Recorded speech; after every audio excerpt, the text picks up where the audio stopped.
కందికాయలతో first recipe కందికాయ egg curry ఎలా చేయాలో చూసేద్దాం.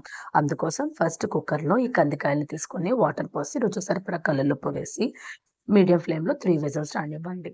ఇప్పుడు స్టవ్ ఆన్ చేసి బాండీలో పెట్టి ఆయిల్ వేడెక్కిన తర్వాత అందులో ఆవాలు, జీలకర్ర, మెంతులు అలాగే ఇంగువ వేసి మనం కట్ చేసుకున్నటువంటి ఎర్రగడ్డ, కరివేపాకు వేసి అది వేగిన తర్వాత టమాటా ముక్కలన్నీ కూడా వేసి బాగా మిక్స్ చేసి మూత పెట్టి టమోటాస్‌ని మగ్గించండి.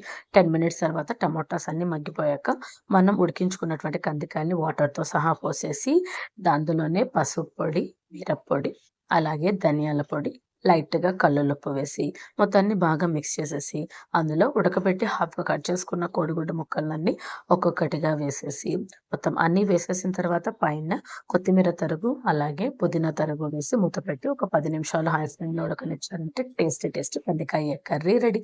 ఈ వీడియో మీకు నచ్చితే లైక్ చేయండి. అలాగే నా ఛానెల్‌ని సబ్స్క్రైబ్ చేసుకోండి.